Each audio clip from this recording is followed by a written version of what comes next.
Admiral Hyun-woo stood on the bridge of the battleship Seoul's Honor, watching the massive alien ships approach Earth's orbital stations. The sight should have filled him with pride. 3 powerful alien races had come to Earth for the largest trade summit in human history. The reptilian Vorthak, the crystal-like Nexari, and the insect-shaped hive beings floated in perfect formation around the blue planet below. "Sir, all alien delegations have confirmed their positions," reported Commander Dae-jin from his station. The young officer's fingers moved quickly over his controls, tracking the hundreds of ships that had arrived over the past week. The Vorthak have 67 vessels, the Nexari brought 43, and the Hive Dominion has 51 ships in formation. Hyun-woo nodded slowly. Something felt wrong. In 30 years of dealing with these aliens, he had never seen such a large gathering. Each race usually sent only small trade fleets. Today, they had brought what looked like war fleets disguised as merchant vessels. "Keep scanning," Hyun-woo ordered. "I want to know what every ship is carrying." On the other side of the solar system, Captain Young-mi commanded the heavy cruiser Incheon's Pride. She was responsible for protecting the outer shipping lanes. But today, her sensors kept picking up strange energy readings from the alien ships. Her communications officer, Lieutenant Sang-ho, turned to face her with worry in his eyes. "Captain, I'm detecting massive power buildups from all 3 alien fleets," Sang-ho reported. "These readings don't match any trade equipment we've seen before." Young-mi felt ice form in her stomach. She had grown up on Earth in the coastal city of Busan. Her parents still lived there, along with millions of other innocent people. "Send an immediate alert to Admiral Hyun-woo. Something is very wrong here." But it was already too late. The first shots came from the Vorthak fleet. Brilliant red beams of energy lanced out from their ships, striking Earth's orbital defense platforms. The massive structures, which had taken decades to build, exploded in balls of fire and metal. The alien weapons were far more powerful than anything humans had seen before. "All ships! Battle stations!" Hyun-woo shouted into his communicator. "This is not a drill. We are under attack." Commander Dae-jin's reconnaissance vessel Aegis was closest to the alien formation. He watched in horror as the Nexari ships began firing crystalline projectiles that tore through human shields like paper. The insectoid hive vessels launched swarms of small attack craft that moved like angry wasps toward the human fleet. "Admiral, they're targeting our communication arrays first," Dae-jin reported over the crackling radio. "They don't want us to coordinate our defense." The attack was perfectly planned. The aliens had studied human tactics for years, learning every weakness in their defenses. They struck the command centers first, then the weapons platforms, then the civilian evacuation routes. It was not just a military attack. It was systematic extermination. Captain Young-mi watched helplessly as the alien fleets turned their attention to Earth itself. Massive energy beams reached down from orbit, striking the major cities. Seoul, Tokyo, New York, London, all began to burn under the alien assault. The beautiful blue marble that humans called home was turning into a ball of fire and smoke. "No, no, no," Young-mi whispered, tears streaming down her face. Her home city of Busan disappeared under a pillar of flame that reached into the sky. 8 billion people lived on that planet. 8 billion innocent humans who had done nothing wrong except exist. Chief Engineer Bo-ra worked frantically in the engine room of the Seoul's Honor, trying to keep the ship's shields online as alien weapons pounded their defenses. Sparks flew from damaged control panels, and the smell of burning electronics filled the air. Around her, human technicians fought desperately to keep their ship alive. "Admiral, we can't take much more of this," Bo-ra shouted over the noise of explosions. Our shields are down to 15%. Navigation Officer Minho was already calculating escape routes. The human fleet was outnumbered 3-1, and the alien weapons were proving far superior to anything Earth could build. Sir, I have a jump solution to the Outer Rim territories. We can mask our signature in the Kuiper Belt. Hyunwoo looked at the tactical display with growing despair. Of the nearly 2,000 ships that had defended Earth, less than 200 were still functional.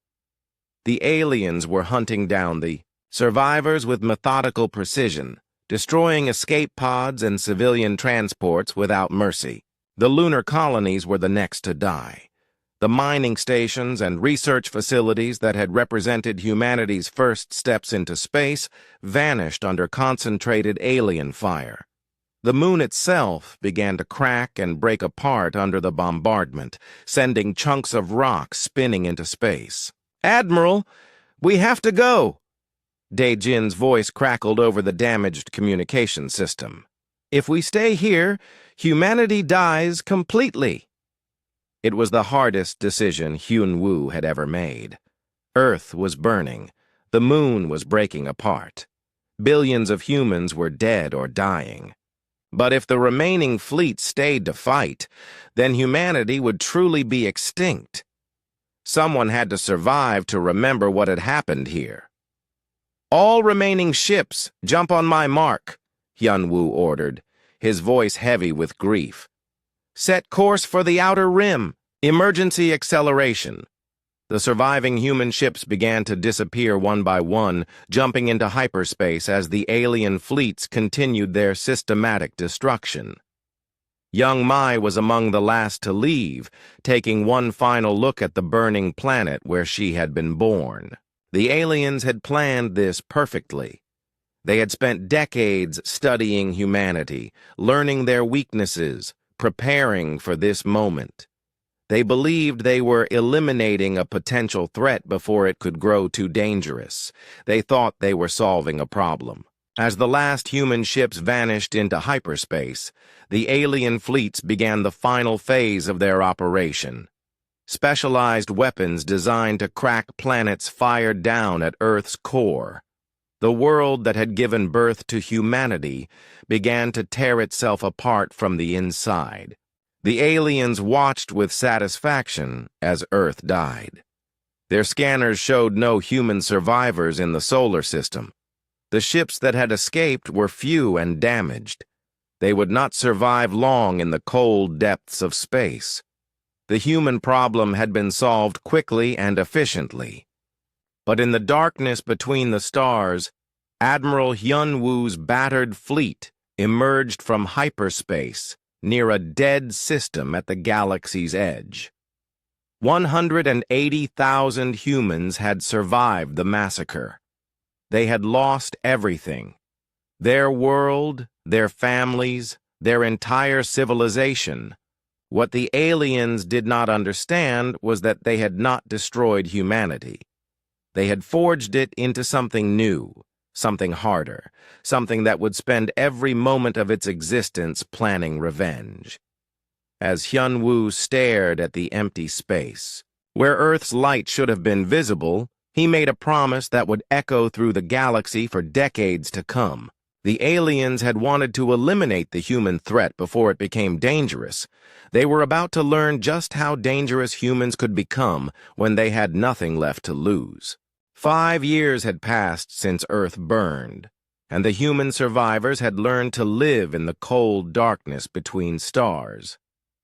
Admiral Hyunwoo looked older than his 60 years as he walked through the corridors of the converted cargo ship New Seoul. The vessel had once carried grain and manufactured goods between colonies. Now it served as the flagship of what the survivors called the Exodus Fleet. The fleet had changed dramatically since that terrible day. Captain Tae-young commanded the mobile shipyard New Busan, which had been built from the wreckage of 3 destroyed warships. Inside its cavernous bays, human engineers worked around the clock to keep the fleet's ships operational. Resources were scarce, and every piece of metal, every drop of fuel had to be carefully preserved. "Admiral, we've located another asteroid. Field," reported Commander Jun-ho as he entered the bridge. The Special Operations Officer had become lean and hard during their years of wandering. His teams had learned to survive on dead worlds and hostile environments, scavenging whatever they could find. Long-range scans show rich deposits of rare metals, enough to keep us operational for another 6 months. Hyun-woo nodded. The fleet had become a community of scavengers and survivors, moving from system to system in search of resources. They avoided all populated areas, staying in the empty spaces between civilizations. As far as the galaxy knew, humanity was extinct. Dr. Yoonji worked in the cramped medical bay of the New Busan, but her real job was much more important. She led the biotechnology division, studying samples of alien DNA and biological materials that the fleet had quietly collected over the years. Her laboratory was small and poorly equipped, but she had made discoveries that would have amazed the scientists of old Earth. "The Vorthak respiratory system has a critical weakness," she explained to her team of researchers. "Their blood carries oxygen using a copper-based compound instead of iron. If we could introduce the right toxin into their atmosphere, it would be lethal to them but harmless to most other species." Her brother Tae-young listened carefully from the doorway. As captain of the mobile shipyard, he had seen his sister transform from a peaceful researcher into something much more dangerous. The loss of Earth had changed all of them, but perhaps none more than the scientists who now dedicated their knowledge to creating weapons instead of healing. Engineer Hai-wan had revolutionized human technology by studying captured alien equipment. Her workshop aboard the heavy cruiser Gwangju's Revenge looked like a mad scientist's laboratory. Alien devices were torn apart and rebuilt, their advanced systems combined with human engineering to create hybrid weapons that were deadlier than anything either race had built alone. "The Nexari use crystalline matrices to focus their energy weapons," she explained to a group of technicians. "But if we reverse the polarity and add our own magnetic containment fields, we can make their own technology turn against them. Their shields will actually amplify our attacks instead of stopping them." The human fleet had also learned new ways of fighting. Lieutenant Sang-min led a squadron of modified fighters that used stealth technology reverse-engineered from a Nexari wreck they had found drifting in space.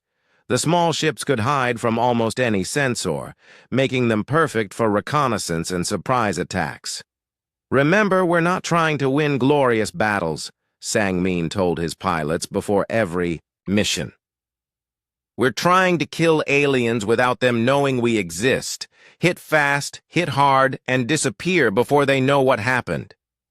The first real test came when the fleet encountered a small Vorthak patrol in an uninhabited system.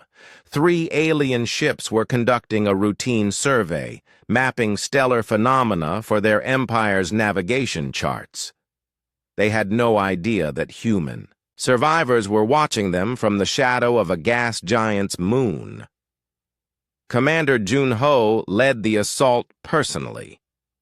His modified fighters approached the alien ships like ghosts, invisible to their sensors until it was too late. The attack lasted less than 10 minutes. When it was over, 3 Vorthak vessels were drifting wrecks, and there were no survivors to report what had happened.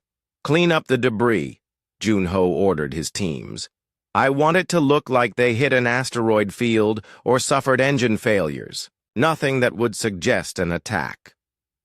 The aliens who eventually found the wreckage assumed it was an accident. Space was dangerous, and ships were lost to natural hazards all the time. The Vorthak investigators never suspected that the 3 Vessels had been destroyed by the supposedly extinct humans. Dr. Gite had joined the fleet as a xenopsychologist, an expert on alien behavior and thinking patterns. Before Earth's destruction, he had worked to help humans understand their alien neighbors. Now he used that same knowledge to hurt them. The Vorthak are proud warriors, but they're also paranoid, he explained to Admiral Hyun-woo during one of their strategy meetings. If we make them think their enemies are responsible for these mysterious attacks, they'll start fighting each other instead of looking for us. Intelligence officer Mi Kyung had spent years learning to hack alien communication networks. From her station aboard the reconnaissance vessel Daegu's Shadow, she could intercept messages between alien fleets and even plant false information in their databases. The aliens were technologically advanced, but they had grown careless about security during their long peace. The Nexari think the Hive is planning to attack their trade routes, Mi Kyung reported with satisfaction. I've been feeding them false intelligence about Hive fleet movements. Their paranoia is doing half our work for us. Captain Won Bin commanded the stealth destroyer Silent Earth, the most advanced ship in the human fleet. His vessel combined human engineering with alien technology to create something that was almost impossible to detect. The ship could hide from sensors, mask its energy signature, and strike without warning. We're going to make them afraid of empty space, Won Bin told his crew before their first mission. Every time they look at their sensors and see nothing, they're going to wonder if we're out there, watching them, waiting for the right moment to attack. The Silent Earth began a campaign of terror that would become legendary among the alien races. The ship would appear without warning, destroy its target, and vanish before help could arrive. Sometimes it would attack military vessels. Sometimes it would hit supply convoys or research stations. The attacks seemed random, but they were carefully planned to cause maximum psychological damage. The aliens started calling them the Void Ghosts, ships that appeared from nowhere and disappeared just as quickly. Trade routes that had been safe for centuries suddenly became dangerous. Military patrols began traveling in larger groups, but even that didn't help when the humans struck. By the end of the 5th year, the alien races had lost thousands of ships to the mysterious attacks. Their economies were suffering as trade became too dangerous. Their militaries were stretched thin trying to protect all their assets, and still they had no idea that they were fighting the survivors of the race they thought they had exterminated. Admiral Hyun-woo stood in the observation deck of the New Seoul, looking out at the stars that had once seemed so welcoming. The fleet had grown through recruitment of other species who had suffered under alien oppression. Humans now commanded nearly 1,000 ships, many of them purpose-built for war. Sir, we've received reports from all our strike teams, Commander Jun-ho reported. This month's operations were completely successful. The aliens lost another 200 vessels, and they still don't know we exist. Hyun-woo nodded slowly. The old humanity that had reached for the stars in hope and wonder was gone forever. In its place was something harder, colder, and infinitely more dangerous. They had learned patience from their suffering. They had learned cunning from their desperation. And they had learned to kill without mercy from their grief. Good, the Admiral said quietly. Begin preparations for the next phase. It's time to let them know that their nightmare has a name. The galaxy was about to learn that when you try to commit genocide against humans, you had better make sure you kill them, all. Because the ones who survive will spend the rest of their lives making sure you regret letting them live. 10 years had passed since Earth's destruction, and the human fleet had transformed into something the galaxy had never seen before. Captain Insu stood on the bridge of the Vengeance of Terra, a massive warship built from the salvaged remains of dozens of different vessels. The ship was ugly and brutal-looking. but it was also the most powerful weapon in known space. The Exodus fleet now controlled nearly 2,000 ships. Some were human-built, others had been captured from aliens, and many were hybrid vessels. That combined the best technology from multiple races. They moved through space like a pack of wolves, striking without warning and vanishing before their enemies could respond. "Captain, we have a target," reported Strike Commander Su Jin from her tactical station. She had become one of the fleet's most deadly officers, leading hunter-killer groups that specialized in eliminating alien commanders. Vorthak Admiral Kreshtok is traveling with a small escort fleet through the Nexus trade route. Intelligence confirms he was present at Earth's destruction. Insu smiled coldly. The humans had spent years identifying every alien who had participated in the genocide. They had long memories and infinite patience. One by one, the architects of Earth's death were being hunted down and eliminated. Dr. Gite had perfected the art of psychological warfare. From his laboratory aboard the research vessel New Incheon, he created weapons designed to attack the mind as much as the body. The humans had learned that killing aliens was easy. Making them suffer was much more satisfying. "We'll leave the usual calling cards," Gitai told Su Jin as she prepared for the mission. "Recordings of Earth's final transmissions, images of the burning cities, names of the dead children. I want Kreshtok to know exactly why he's going to die, and I want his crew to understand what happens to species that try to commit genocide." The attack on Admiral Kreshtok's fleet was swift and brutal. The Silent Earth and her sister ships emerged from hyperspace directly in the middle of the alien formation. The Vorthak vessels never had a chance to raise their shields or call for help before human weapons tore them apart. Captain Wonbin watched from his command chair as the alien flagship broke in half under concentrated fire. "No survivors this time," he ordered his crew, "but make sure they have time to receive Dr. Gite's message before they die." Intelligence officer Mi Kyung had spent years infiltrating alien communication networks, and her work was finally paying off.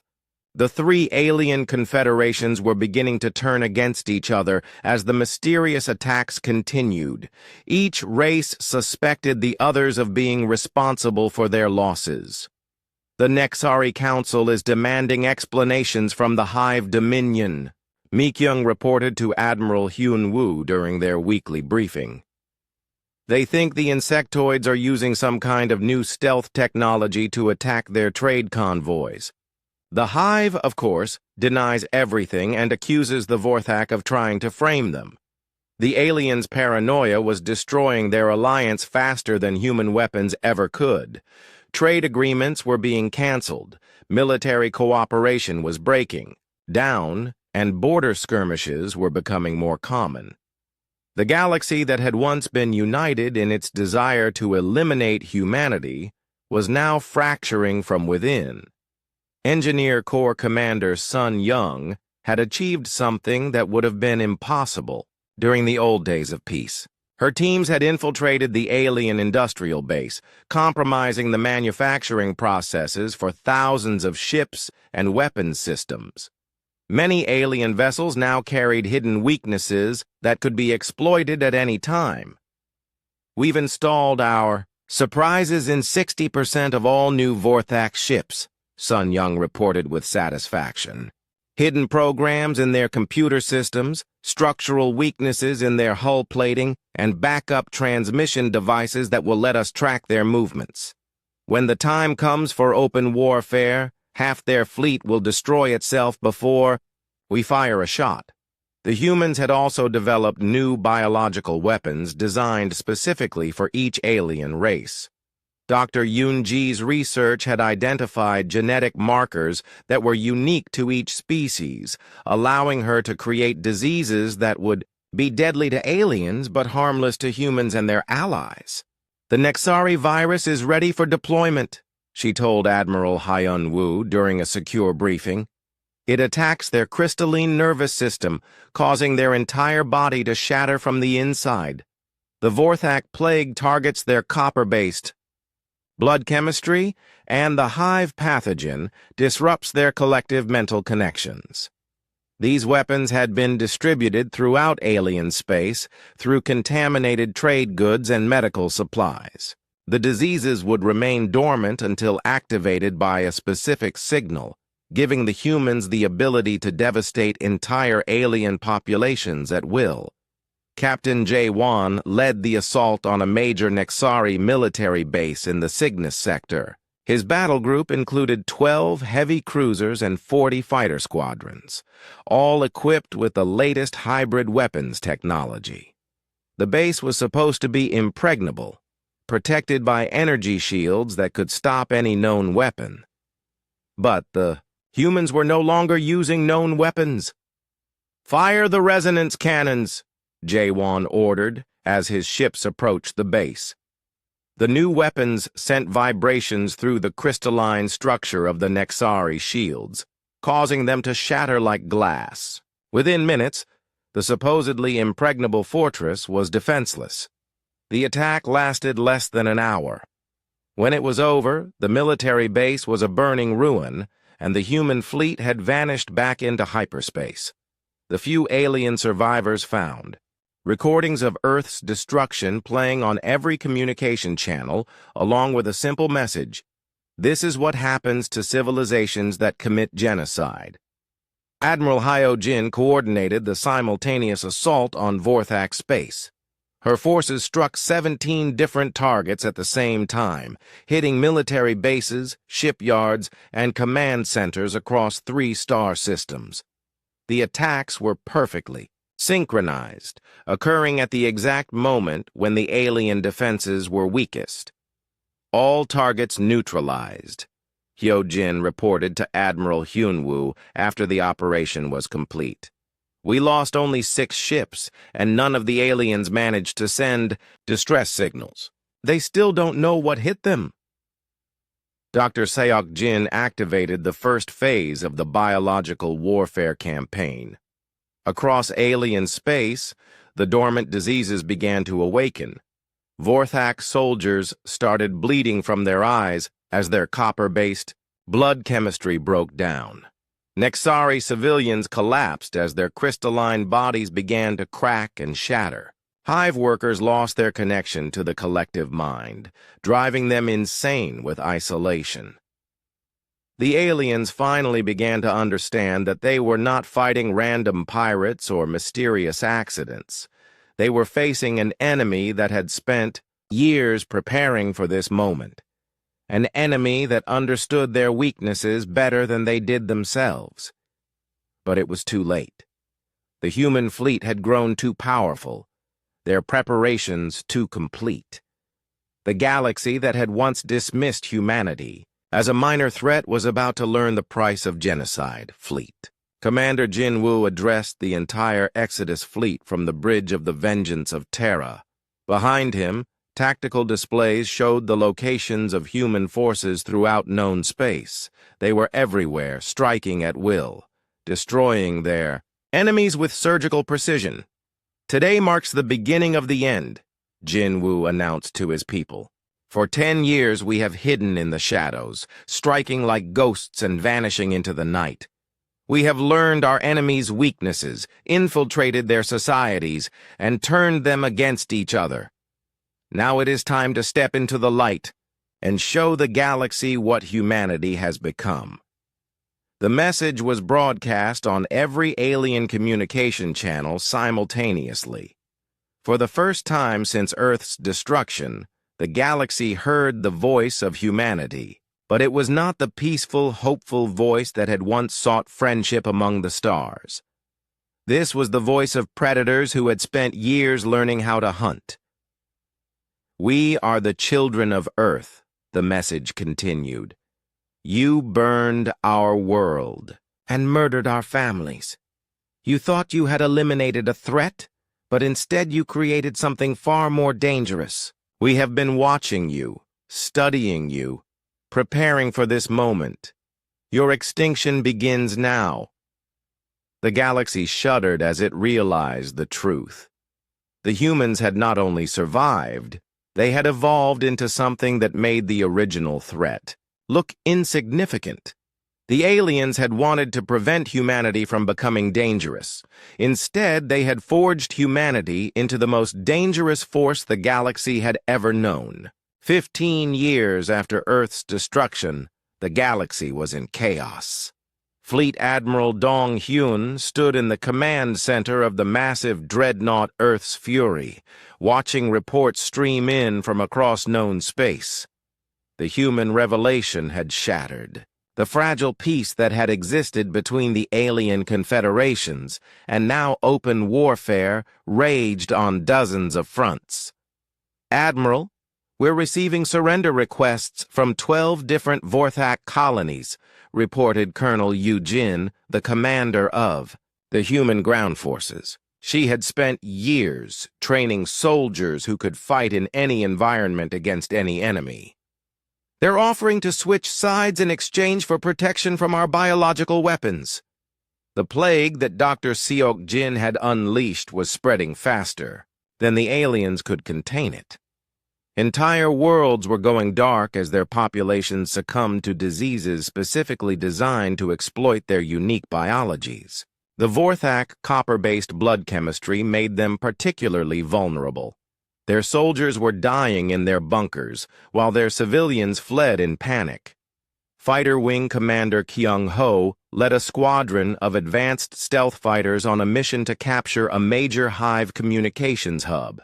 The insectoid aliens relied on quantum entanglement technology to coordinate their collective consciousness across vast distances. Disrupting their communications network would leave billions of hive drones confused and helpless. Remember, we need the facility intact, Kyung-ho told his pilots as they approached the target. Intelligence needs access to their quantum communication arrays. Once we control their network, we can turn their own collective mind against them. The attack was swift and precise.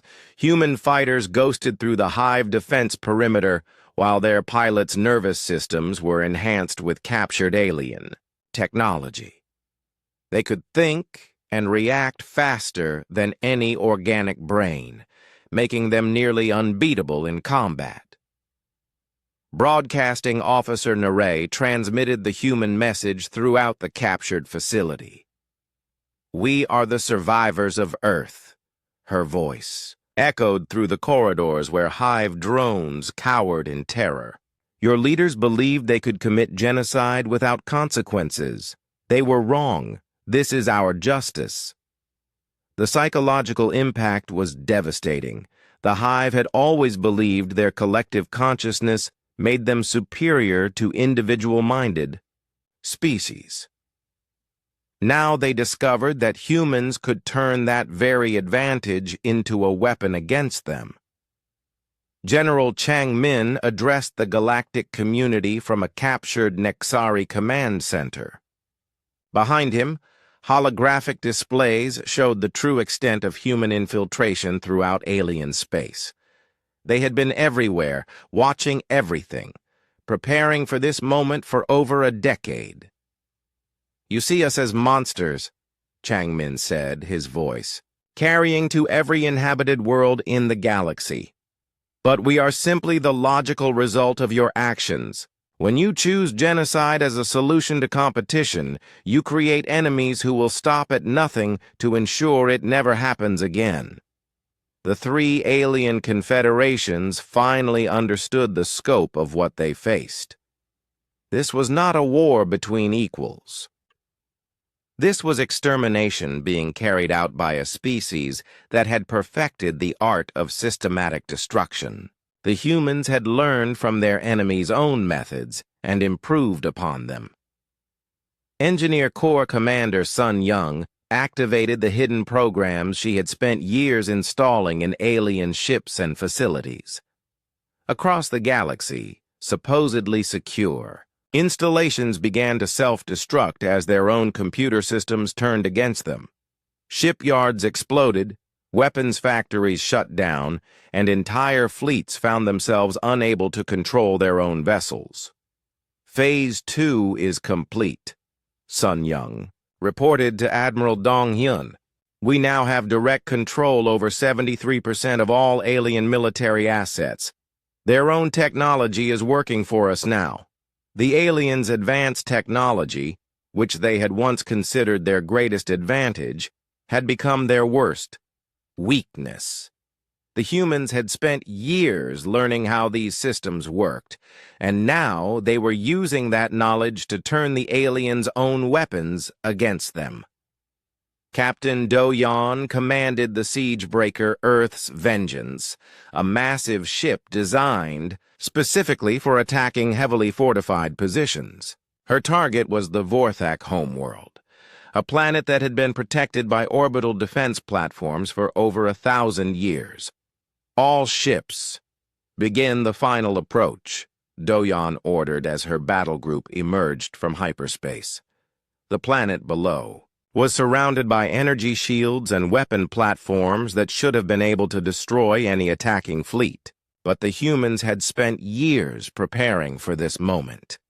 The orbital defenses opened fire, but their weapons passed harmlessly through the human ships.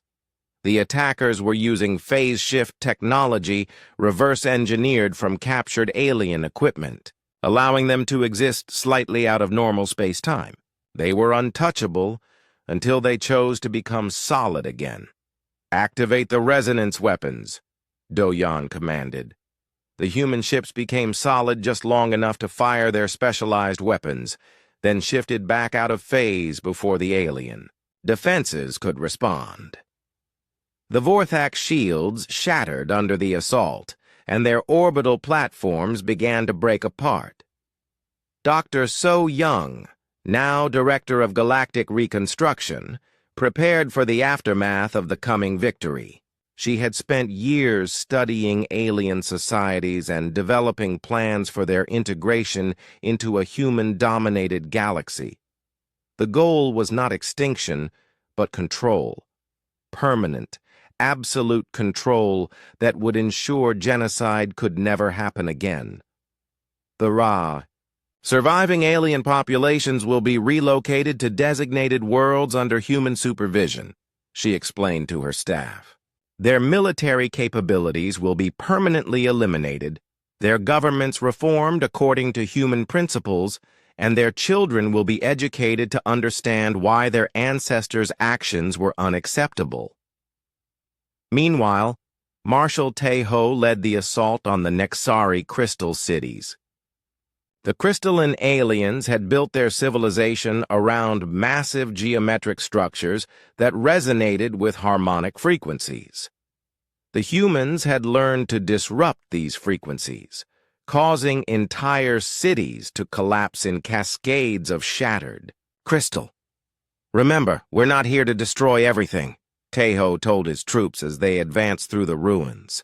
We need the infrastructure intact for reconstruction. Kill the military leaders and political figures, but spare the civilians who surrender. The humans had become efficient at conquest. They knew exactly which targets to hit and which to preserve.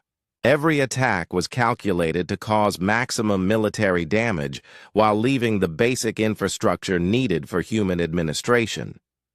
The Hive Dominion made one last desperate attempt to coordinate a counterattack. Queen Mind Veltar gathered the surviving fleets from across Hive space, hoping to overwhelm the humans with sheer numbers. It was a mistake that would finish what the humans had started.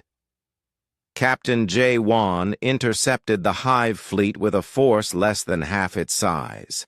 But the humans had advantages the aliens couldn't understand. Their ships were faster, their weapons more accurate, and their tactics more flexible. Most importantly, they were fighting for the memory of 8 billion dead humans. All ships, execute Pattern Omega, Jae-won ordered as the two fleets engaged.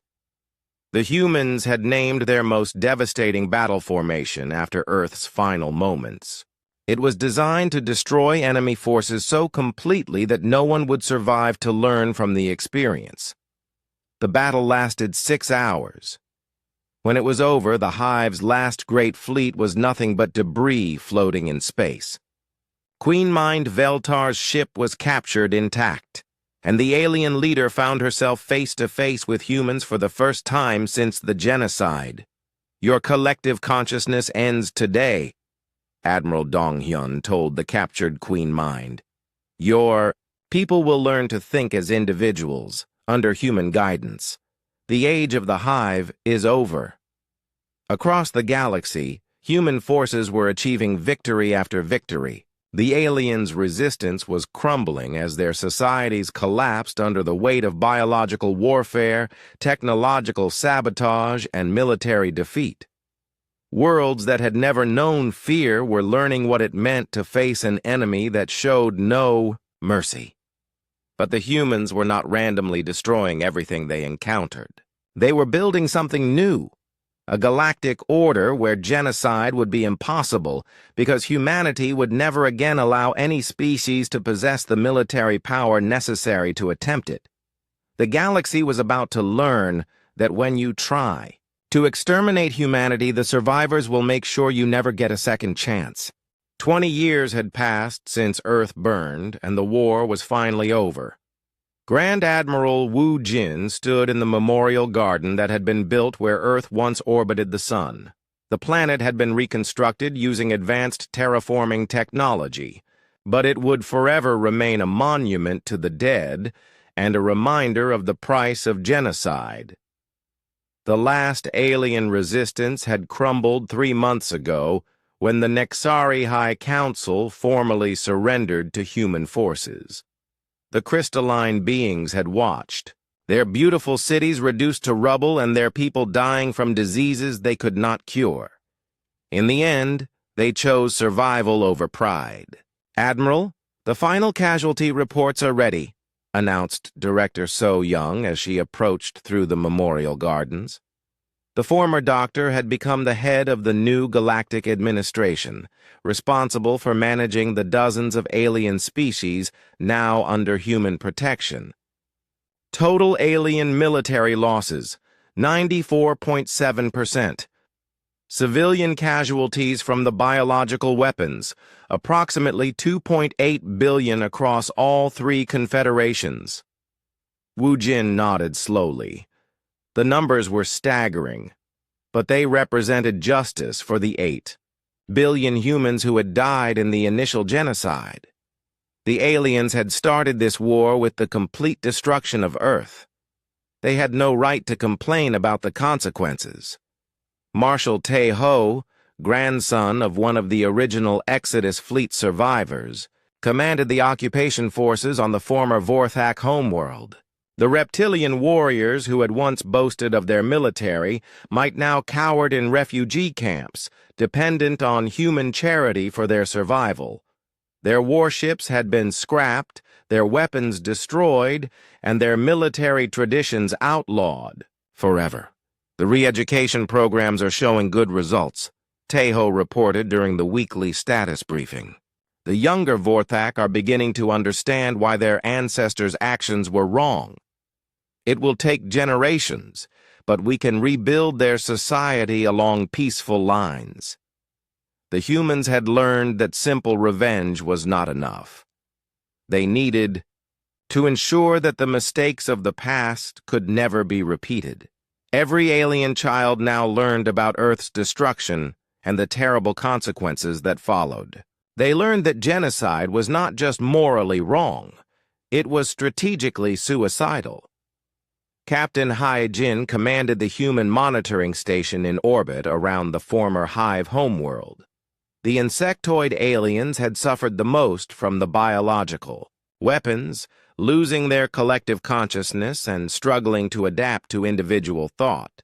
But they were learning, slowly and painfully, to exist as separate beings. "The Hive drones are making progress," Hyejin observed as she watched the surface below. "They've established small communities based on family units rather than the old collective structure. It's primitive compared to what they once had, but it's also more human-like. They'll be easier to integrate into the new galactic order, Doctor. Minsu led the team responsible for developing new technologies that would prevent future conflicts. The lessons learned from 20 years of warfare had been applied to create defensive systems that could protect vulnerable worlds from aggressive neighbors. Never again would a species be caught off guard as humanity had been.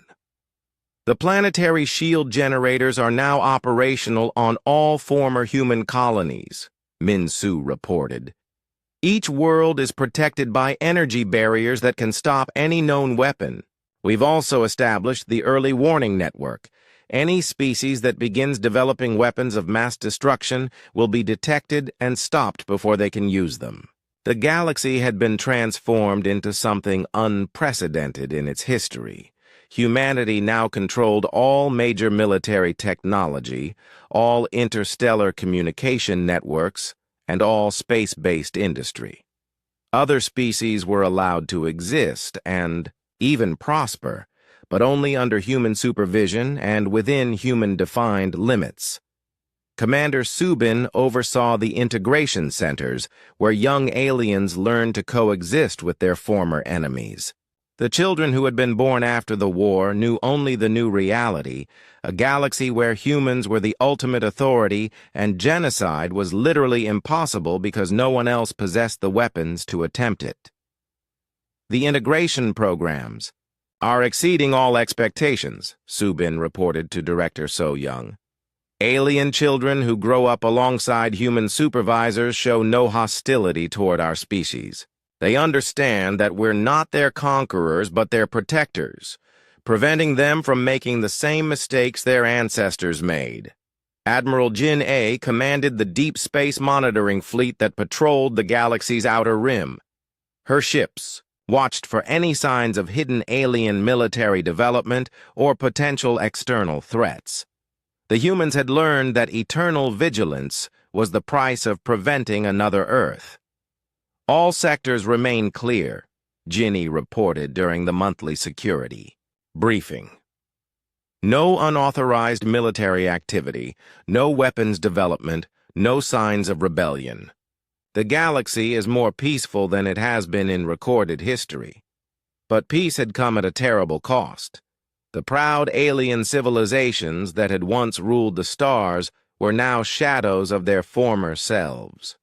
The Vorthak, who had conquered dozens of worlds, were now limited to 3 heavily monitored colonies. The Nexari, whose crystal cities had been marvels of engineering, lived in simple settlements under human oversight. The Hive, which had once spanned half the galaxy, was reduced to scattered communities of confused individuals. Captain Do Hyun walked through the archives aboard the orbital station New Earth, where the complete history of the war was being preserved for future generations. Every battle, every decision, every act of revenge had been carefully documented.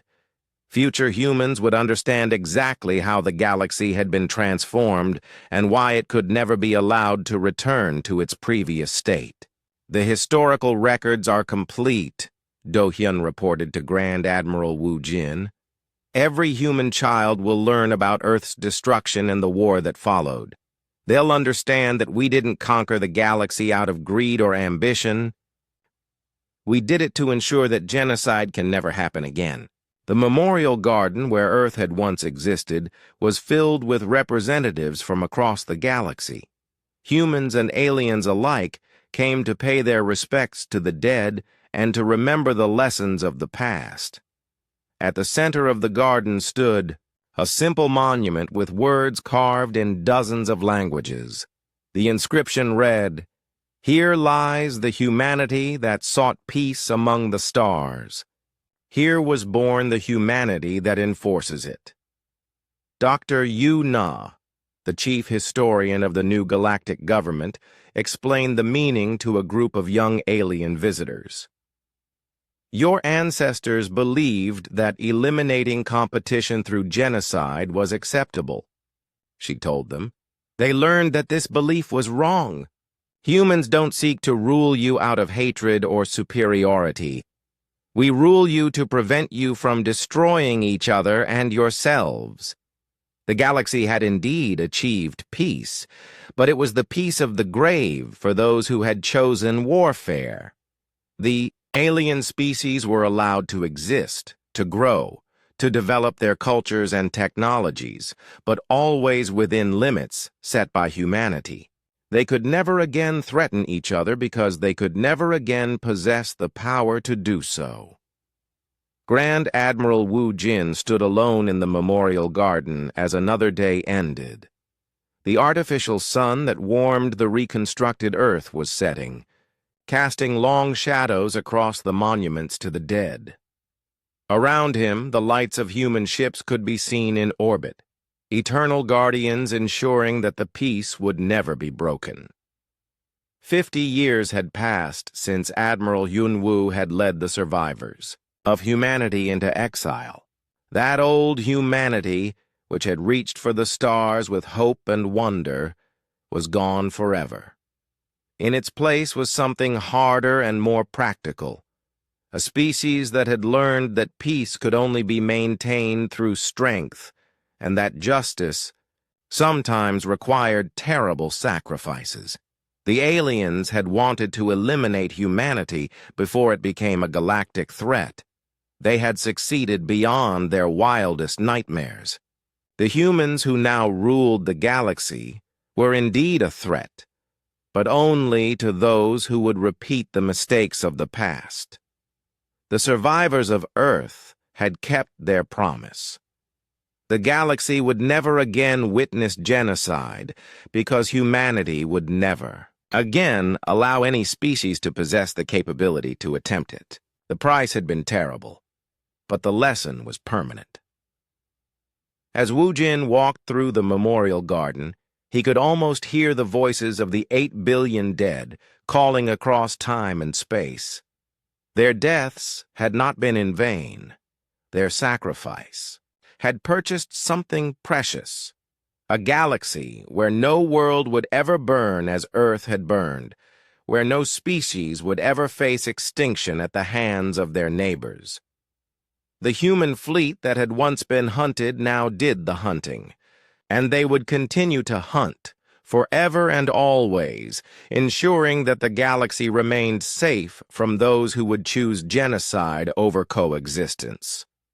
Peace had come to the stars, but it was a human peace, enforced by human strength and maintained by human vigilance.